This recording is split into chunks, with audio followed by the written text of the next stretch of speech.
안녕하세요. 서울대학교 병원 소아청소년과 신승한 교수입니다.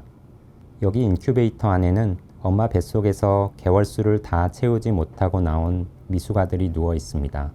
저를 비롯한 의료진들의 목표는 이 아이들을 건강하게 잘 키워서 하루빨리 부모님의 품으로 안겨드리는 것입니다. 미숙아들은 아직 많이 자라지 못한 만큼 여러 가지 위험한 상황이 발생할 수 있는데요. 많이 발생하는 질병 중 하나가 바로 동맥관 개존증, 즉 PDA입니다. PDA라고 확인이 되면 우선 수액 조절을 하면서 약물 치료를 시도해 봅니다. 이 작은 아이에게 수술만은 피하고 싶은 마음은 부모님뿐만 아니라 아이를 돌보는 의료진에게도 간절하기 때문이지요. 해열제로 친숙한 브루펜과 같은 소염 진통제 계통의 약물이 혈관을 수축시키는 작용을 하기 때문에 우선 고려되는데요. 문제는 성분이 독해 콩팥 기능에 문제가 있는 아이들에게는 사용할 수 없고 또 혈소판 기능을 떨어뜨려 출혈 위험을 높이기 때문에 이미 뇌실내 출혈이 있는 아이들에게도 역시 투약하기가 조심스럽다는 것입니다. 그리고 미숙아에게 PDA가 증상을 일으키는 시기와 뇌실내 출혈이 발생하는 시기가 비슷하다는 것도 문제가 됩니다. 때문에 약을 써보지 못하고 불가피하게 수술을 선택해야 하는 경우가 생기게 되는데요. 수술을 하기로 결정하면 성공률이 굉장히 높은 수술임에도 불구하고 어쩐지 마음이 좋지 않습니다. 부디 흉부외과 선생님께서 수술을 잘 해주시고 아이가 수술을 잘 견뎌내 건강한 모습으로 다시 제가 후속 치료를 진행할 수 있기를 빌어봅니다.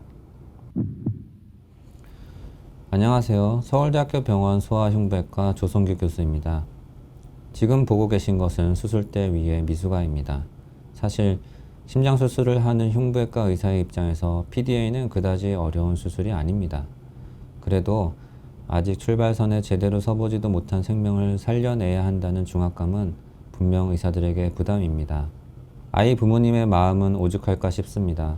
그래서 수술 전에 아이의 부모님을 만나 수술 과정을 설명하는 것도 수술 동의서를 받는 것도 부담스러울 때가 많이 있습니다. 쉬운 수술이니 걱정 말라는 말씀을 드려도 부모님 마음이란 게 그러기가 힘들고 그런 부모님을 뵙고 있으면 수술 이후에 미숙아로 태어나 여러 가지 어려움이 많은 아이가 이 어려움들을 이기고 잘 자라서 집에 갈 수 있을까 하는 걱정 때문에 제 마음 또한 덩달아 무거워지기 때문입니다. PDA 수술은 자연적으로 동맥관이 없어지지 않고 내과적 치료를 할 수도 없는 미숙아에게 시행합니다. 자연히 다치길 기다리는 경우도 있지만 그동안 여러 합병증이 생길 위험이 있기 때문에 대부분 수술을 택하게 됩니다. PDA 수술은 대동맥과 폐동맥 사이 남아있는 동맥관의 연결을 없애주는 수술입니다. 자연히 다쳤어야 하는 동맥관 양옆을 묶어 사탕 모양으로 만들어서 대동맥 혈류가 폐동맥으로 흘러갈 수 있는 통로를 막아주고 잘라줍니다. 피가 통하지 않는 동맥관은 자연히 사가 없어지기 때문에 위험할 경우 무리해서 잘라내지는 않을 때도 있습니다. 수술 과정이 어렵지 않지만 핸드폰 크기 정도의 1kg 미만의 아이를 수술하는 일인 만큼 조심해야 할 부분들이 있습니다.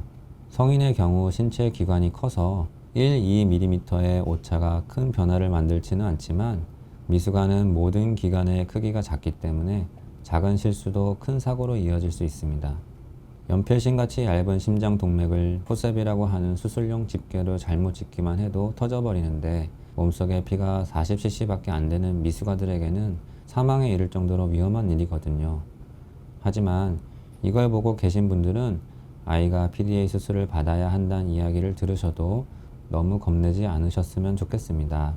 세계적으로도 한국의 미숙아 심장 수술 테크닉은 굉장히 뛰어나다는 인정을 받고 있고 수술을 담당하는 의료진 또한 모두가 막중한 책임감을 가지고 최선을 다하기 때문입니다.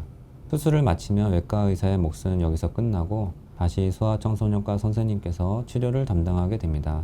수술 후 상처 관리 외에 다른 중요한 치료들은 소아청소년과 선생님들께서 하시게 되죠.